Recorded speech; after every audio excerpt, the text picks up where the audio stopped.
Au nom d'Allah, le tout miséricordieux, le très miséricordieux. Saad. Par le Coran, au renom glorieux. Dhikr. Ceux qui ont mécru sont plutôt dans l'orgueil et le schisme. Que de générations avant eux avons-nous fait périr, qui ont crié, hélas, quand il n'était plus temps d'échapper. Et les Mécois s'étonnèrent qu'un avertisseur parmi eux leur soit venu, et les infidèles disent, c'est un magicien et un grand menteur. Réduira-t-il les divinités à un seul Dieu? Voilà une chose vraiment étonnante. Et leurs notables partirent en disant, allez-vous-en, et restez constants à vos dieux, c'est là vraiment une chose souhaitable. Nous n'avons pas entendu cela dans la dernière religion, le christianisme. Ce n'est en vérité que pure invention. Quoi?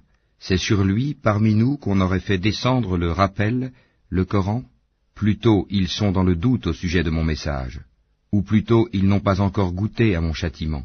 Ou bien détiennent-ils les trésors de la miséricorde de ton Seigneur, le puissant, le dispensateur par excellence? Ou bien ont-ils le royaume des cieux et de la terre, et de ce qui existe entre eux? Eh bien, qu'ils y montent par n'importe quel moyen. Une armée de coalisés qui ici même sera mise en déroute. Avant eux, le peuple de Noé, les Hades, et Pharaon, l'homme aux pales, ou aux pyramides. Et les Tamoud, le peuple de Lot, et les gens d'Alaïka, ont tous démenti leurs messagers. Voilà les coalisés. Il n'en est aucun qui n'ait traité les messagers de menteurs.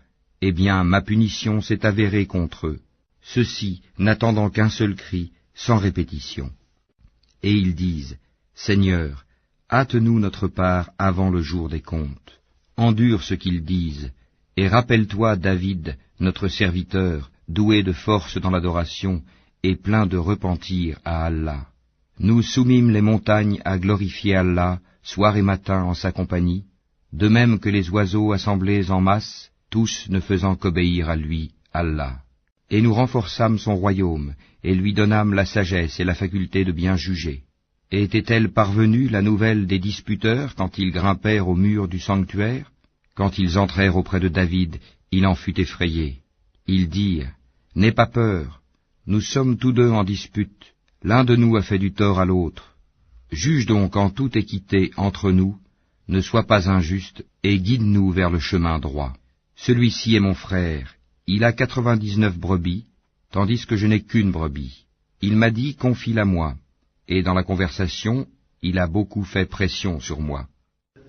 David dit, il a été certes injuste envers toi en demandant de joindre ta brebis à ses brebis. Beaucoup de gens transgressent les droits de leurs associés, sauf ceux qui croient et accomplissent les bonnes œuvres, cependant ils sont bien rares. Et David pensa alors que nous l'avions mis à l'épreuve. Il demanda donc pardon à son Seigneur, et tomba prosterné et se repentit. Nous lui pardonnâmes, il aura une place proche de nous et un beau refuge. Ô David, nous avons fait de toi un calife sur la terre. Juge donc en toute équité parmi les gens, et ne suis pas la passion, sinon elle t'égarera du sentier d'Allah. Car ceux qui s'égarent du sentier d'Allah auront un dur châtiment pour avoir oublié le jour des comptes. Nous n'avons pas créé le ciel et la terre et ce qui existe entre eux en vain. C'est ce que pensent ceux qui ont mécru. Malheur à ceux qui ont mécru pour le feu qui les attend. Traiterons-nous ceux qui croient et accomplissent les bonnes œuvres comme ceux qui commettent du désordre sur terre? Ou traiterons-nous les pieux comme les pervers? Voici un livre béni que nous avons fait descendre vers toi, afin qu'il médite sur les versets et que les doués d'intelligence réfléchissent. Et à David, nous fîmes don de Salomon, quel bon serviteur. Il était plein de repentir. Quand un après-midi on lui présenta de magnifiques chevaux de course, il dit, « Oui, je me suis complu à aimer les biens de ce monde au point d'oublier le rappel de mon Seigneur, jusqu'à ce que le soleil se soit caché derrière son voile. Ramenez-les-moi. » Alors il se mit à leur couper les pattes et les coups. Et nous avions certes éprouvé Salomon, en plaçant sur son siège un corps. Ensuite il se repentit.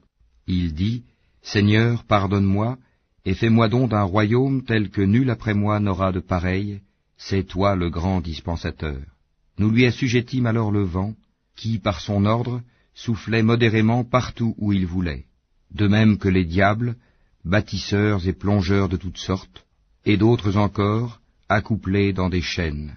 Voilà notre don, distribue-le ou retiens-le sans avoir à en rendre compte.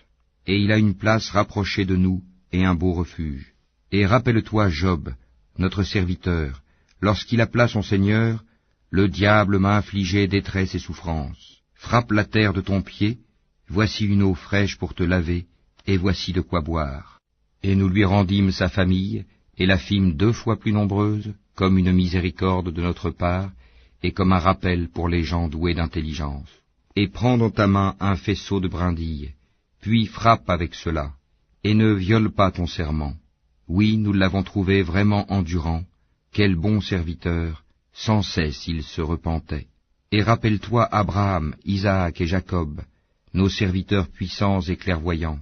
Nous avons fait d'eux l'objet d'une distinction particulière, le rappel de l'au-delà. Ils sont auprès de nous, certes, parmi les meilleurs élus. Et rappelle-toi Ismaël et Élisée, et Dal-Kifl, chacun d'eux parmi les meilleurs. Cela est un rappel. C'est aux pieux qu'appartient en vérité la meilleure retraite, les jardins d'Éden aux portes ouvertes pour eux, où, accoudés, ils demanderont des fruits abondants et des boissons. Et auprès d'eux seront les belles au regard chaste, toutes du même âge. Voilà ce qui vous est promis pour le jour des comptes. Ce sera notre attribution inépuisable. Voilà, alors que les rebelles auront certes la pire retraite, l'enfer où ils brûleront, et quel affreux lit, voilà qu'ils y goûtent, eau bouillante et eau purulente, et d'autres punitions du même genre. Voici un groupe qui entre précipitamment en même temps que vous, nul bienvenu à eux, ils vont brûler dans le feu.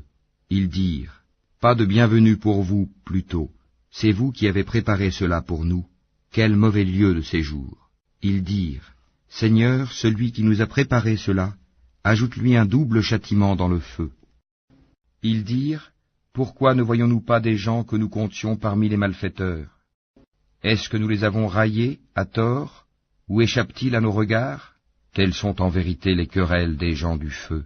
Dis, je ne suis qu'un avertisseur, point de divinité à part Allah, l'unique, le dominateur suprême, Seigneur des cieux et de la terre, et de ce qui existe entre eux, le puissant, le grand pardonneur.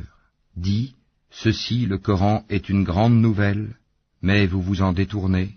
Je n'avais aucune connaissance de la cohorte sublime au moment où elle disputait. Il m'est seulement révélé que je suis un avertisseur clair. Quand ton Seigneur dit aux anges, « Je vais créer d'argile un être humain », quand je l'aurai bien formé et lui aurai insufflé de mon esprit, jetez-vous devant lui prosternés. Alors tous les anges se prosternèrent, à l'exception d'Iblis, qui s'enfla d'orgueil et fut du nombre des infidèles. Allah lui dit, « Ô Iblis, qui t'a empêché de te prosterner devant ce que j'ai créé de mes mains? T'enfles-tu d'orgueil ou te considères-tu parmi les hauts placés? Je suis meilleur que lui, dit Iblis. Tu m'as créé de feu et tu l'as créé d'argile. Allah dit, sors d'ici, te voilà banni, et sur toi sera ma malédiction jusqu'au jour de la rétribution. Seigneur, dit Iblis, donne-moi donc un délai jusqu'au jour où ils seront ressuscités. Allah dit, tu es de ceux à qui un délai est accordé, jusqu'au jour de l'instant bien connu. Par ta puissance, dit Satan, je les séduirai assurément tous, sauf tes serviteurs élus parmi eux. Allah dit, en vérité, et c'est la vérité que je dis, j'emplirai certainement l'enfer de toi et de tous ceux d'entre eux qui te suivront. Dis, pour cela je ne vous demande aucun salaire, et je ne suis pas un imposteur. Ceci, le Coran, n'est qu'un rappel à l'univers, et certainement vous en aurez des nouvelles bientôt.